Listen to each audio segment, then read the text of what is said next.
All right, hello, welcome. Uh-oh. Okay, that's fine. Welcome to the 2022 Games of the Year. Oh yeah. Yeah, so as I've mentioned in the post, it is ridiculous quality of games this year. There's a lot more 10 out of 10 games this year than normally in the Game of the Year. We tend to get like one that's like absolutely, must get unforgettable game, but there's some crazy stuff this year. Which I can't wait to get into. But yeah, so the top of it is very like set in my mind. I know what the top like sort of six are, and then towards the bottom it's much more difficult. So I want to just shout out a couple of other like sort of ones that might be in 10th place that didn't get in. Jimbo obviously be aware. Somerville was very good. The only reason it didn't get in is because it's like there wasn't much gameplay. Like you didn't do a whole lot in the game, but the themes and the art street was really really good. So that was cool. And what's the other one? There's another one I played recently. There's definitely at least two. Anyway, and then the third one I'm just going to put. I've got videos up this time. So the third one is of course the legendary. You can see here. Hopefully you get a bit of video, audio from this as well. Shadow Gangs on the Dreamcast. I really want to shout out a Dreamcast game this year, and this is very close to being top 10. I feel like this might be 10. You'll see. We'll see when I move on to the 10th place. This is probably as good. Like they did an amazing job. If you want like the next Shinobi game, it just is. Like it fits it in everywhere. Like graphics are excellent. You can see here, obviously mini games are the same or similar. It just strikes way above the quality of what you've been getting on indie Dreamcast games up till now. Boss fights are amazing. Music's really good. You've got loads of British voices in there. Yeah, it's just got it all. So class game and probably equal to number 10. Well, with that being said, let's move on to numero deuce. I don't know. Number 10, Peggy 18. The only problem is I've got the audio sort out for every video because obviously they're not all aligned. Are we getting any audio for this? Uh-oh. Oh dear. Okay, well, maybe this one there just isn't any. I'm not sure why. But yeah, this. Oh yeah, at least it's not actually saying that this time. Yeah, I don't know why there's no audio on this, but whatever. So yeah, this one is very what do you want to call it? Like high bias factor, because like Japanese old cinema and Shambara and like just sort of black and white samurai style stuff. It's just so up my alley, and they just did so good. Look at this, like you can see they really care about like the direction of the game, like all the compositions and art is just out of this world. And some of the places the game goes is a nice surprise as well. It's not all just sort of straightforward stuff. And a lot of good environmental kills you can do. Yeah, it is brilliant, and that definitely is worthy of the top 10. I really want to shout out. The only thing I will say is it's quite short. So this is going to come up quite a lot during the stream. Is having Game Pass for like £1 this year. It is a massive blessing. Getting this free made all the difference because it's very short. So if you paid full price, you might think, wow, this is a great game, and then it ends, and you're just like, well, maybe I should have like waited for a sale because to pay. Oh, I've got to stop these. I'm like, hang on. Okay, and there you go. So that's Trek to Yomi. Right, let's go up to number 9. So the only problem is I've got to make sure the videos don't get to the end because there's no way on the current plugin to do it. Right, so Stray. Yes, this game is amazing. It's one of the things where one of the 3 things like make me really love a game. Like great music helps a lot, and that goes a long way to making a game great, even if it otherwise wouldn't be.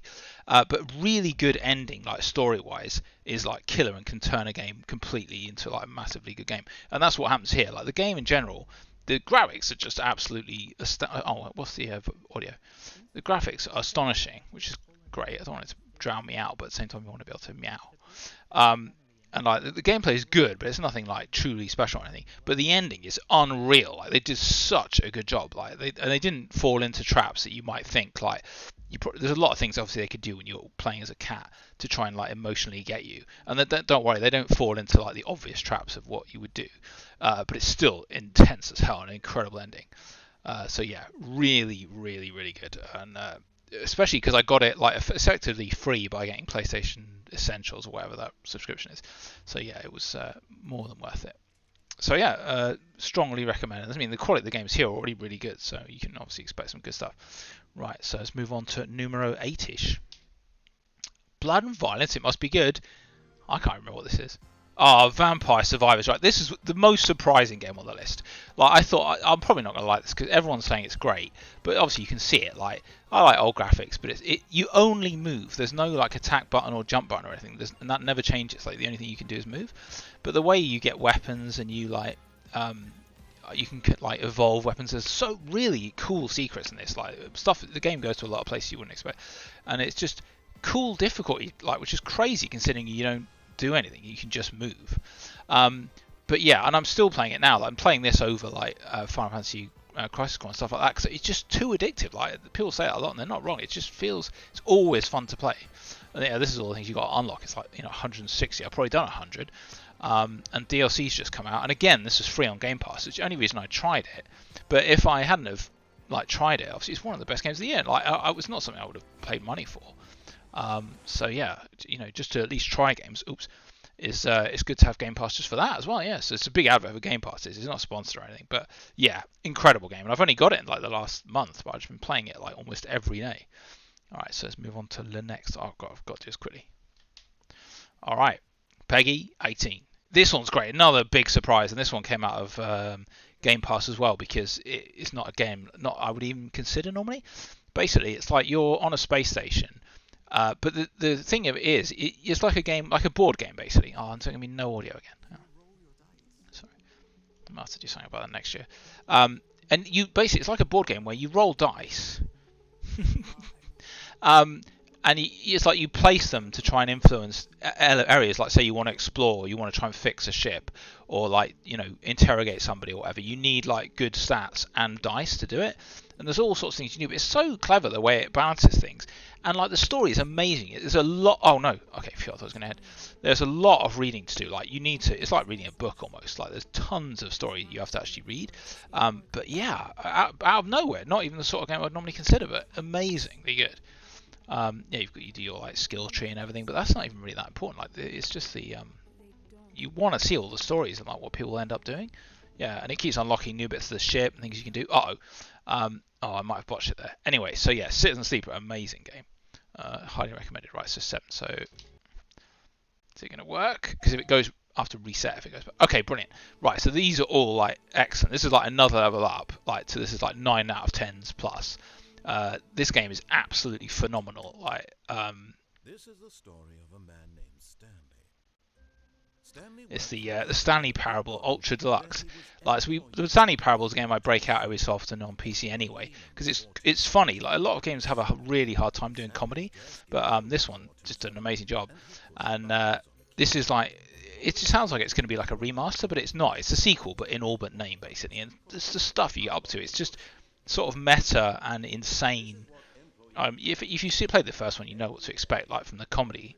It constantly subverts expectations, especially of what a game can do and be, and it just you never know like where it's going to go or how it's going to end or like what the scope of the game is. It's unreal. I think it has the entire first game in it, and also just probably more than that again for the sort of sequel bit. And this bit when you go into the endless hole is just incredible. There's so many good bits. Like you could just list off like how many good bits, but it's better to not know what most of it is. But yeah, that bit in particular I absolutely love. And this it's a bit frustrating very towards the end because you start thinking, have I done everything? Like you'll never really know. Like 'cause there's so many sort of Easter eggs. You start thinking, but yeah, and there's a quiz show. It's just absolutely outrageous. This bit here obviously is just for the trailer because it's to do with like launching the trailer of the game. But yeah, really, really, really good game. Like I think that's actually I actually did buy that on launch, but I think it's actually pretty cheap. So that's another nice one to get. Right, so 5, another brilliant like 9 out of 10. Oh no, I botched it. Oh, did it work? Okay, cool. I don't mind reviewing it early. It's just the videos if they go out of sync. I don't know what to do to get it back rather than resign.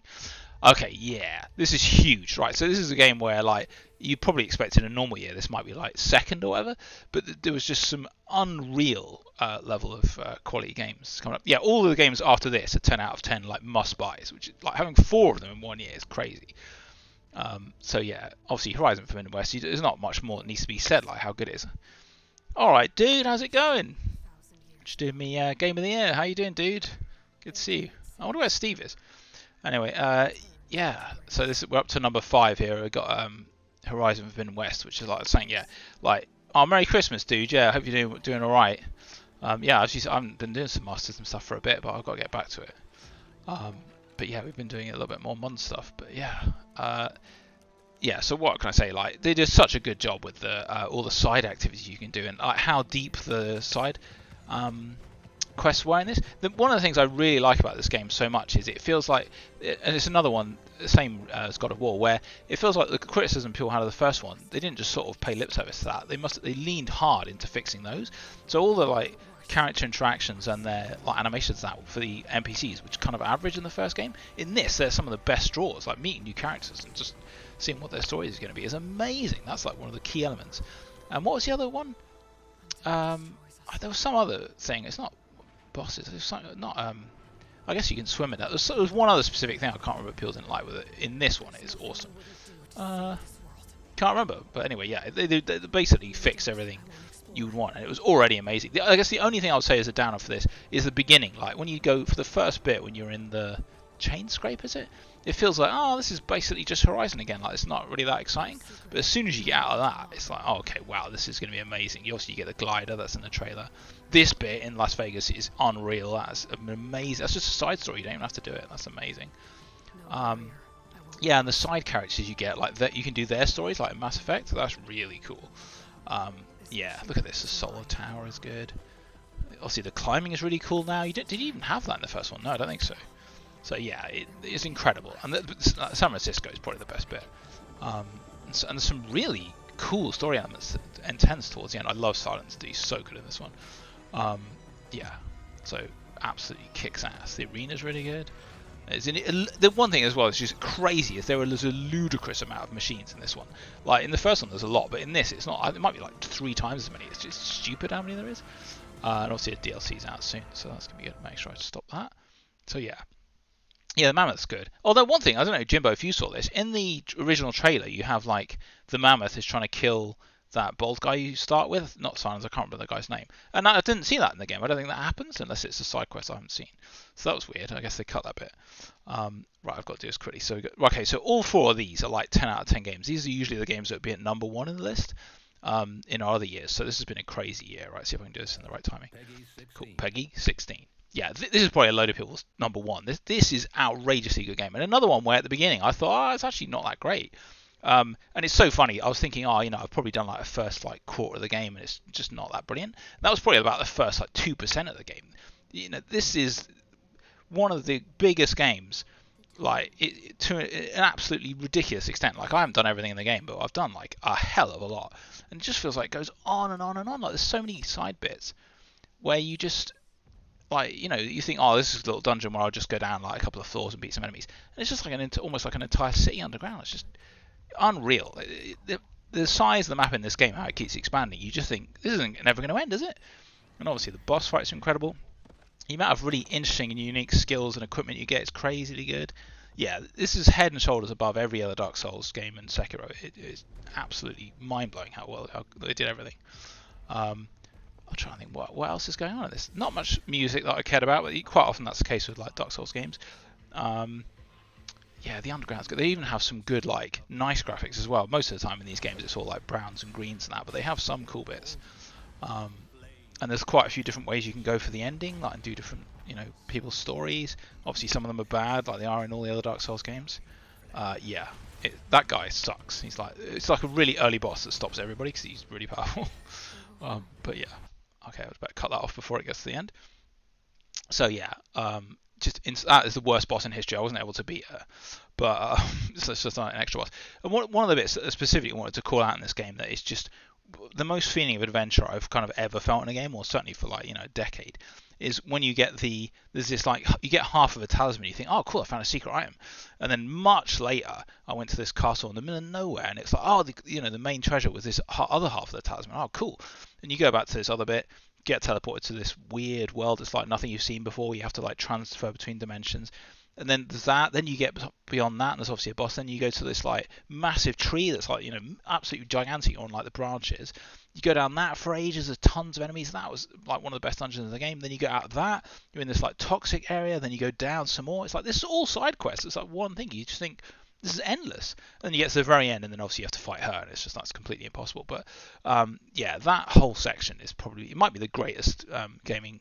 Maybe not actually, but it would have been the greatest gaming section in many other years. It was just absolutely out of this world. So yeah, Elden Ring, mind-blowingly good game. Okay, ready? All right, yeah, cool. Right, so again, in most years, this would be my obvious number one because it's like the game that appeals to me most in the world is like Fez and The Witness, those kind of games where it's like, you know, kind of surface level where you just do something basic like you're platforming or puzzling. But then there's like a game goes very deep beyond that where if you're really like not smart or whatever or attentive, you pick up little things and you work out, oh, you can do this and create a secret. And then like there's another one, and then once you put all those together, there's like another layer where you're trying to work out what's going on. And it just, I would say that this is the game this year that made me say like, oh my god, like out loud when I saw something like probably the most. It was insane. Like you think, oh, I finally deciphered this. Like this is the end or whatever. And then it's just an entire another layer of things you can do. And unlike Fez, where I actually got to the very end on my own, and the only puzzle I wasn't able to solve myself was the one that no one has ever solved, which is the monolith. In this one, I wasn't able to solve. I finished everything I'm like aware of, but there's a language in the game, which I think is like the last thing to resolve. But it's so complicated. Like I tried for ages, like with like writing out massive amounts of stuff, trying to work out how to decipher the language, but I just can't do it. Like there's this really weird thing later on you can use to kind of manipulate it. I say later on, that's very, very difficult to even get to. So I don't know how to resolve that. But yeah, it's just unreal. The less you know about this game, the better. Like it just goes to, it's certainly not what you're seeing now. Like I mean, there's just crazy, crazy stuff. Okay, so it's shocking that's not number one. But the top two games are probably equal top and like game of the generation level. So let's go to those now. Right. Peggy. So this game is phenomenal. The main problem though is it's a game where you really do need to know nothing about it. Like I can't tell you why it's good. It's just called Immortality basically, and you'd think, oh, it's like an FMV game, like boring or whatever. But because Sam is really good, I thought I'd buy it, and boy, am I glad I did. Like this is a game I wish everyone would play because it's the most sort of emotional or certainly affecting game I've ever played. Like the ending is completely unreal. It's the best ending of the year easily.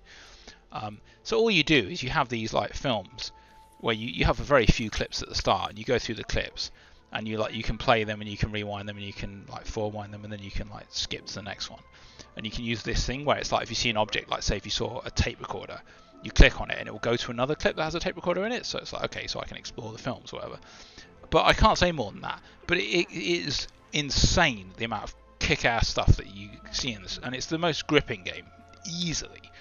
And one of the things I would say, if you are going to play this, I recommend. I don't play too many games with headphones on the whole time, but this one I did, and I'm glad I did because it's just sort of like, oh no, it's like the immersiveness really got to me. But yeah, it's easily a 10 out of 10, and one of the games of the generation where like it will be remembered for a long, long time because it's just completely rocks. And I will say, there's one clip in this that was so shocking at the start. I stopped and was like, am I actually going to play this one? So yeah, it's not afraid to do.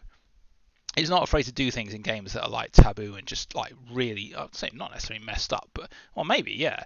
Like some clips you're like, holy shit, they're actually going to do this. Like, so yeah, and you have to like use your mental skills to like decipher. Because it never tells you what the whole story is. You have to work that out yourself from all the clips, because it's not just the story, obviously, of the film, because it shows like behind the scenes and the making of it as well. And it's I don't want to say more than that, but I can't. I would say everyone play this for an hour, and if you're not into it by then, I guess you're not going to get it. But goddamn, man, the fact that I'm saying this is better than Elden Ring tells you this is a good game. Right, okay. Number one is pretty obvious. It's not a shock to see. It's like one of the greatest games ever made. I don't know. Do I even need to say the name? I mean, yeah, the only game that could be better than Immortality, and it's somehow achieved it with just being the best in every respect. It's the God of War. Yeah, I mean, talk about a game that had like expectations that I thought there's no possible way it can meet, and it did. It's just, it has everything. Like again, this is the other game where they paid attention to the like quote unquote failings, anything that people didn't think was great in God of War 1, which is almost nothing. I won't say what they are now because it sort of spoils something for Jimbo, but you go to more places. Like it's a hell of a lot longer game. I think I'm like 80 hours now, but I've tried to do everything.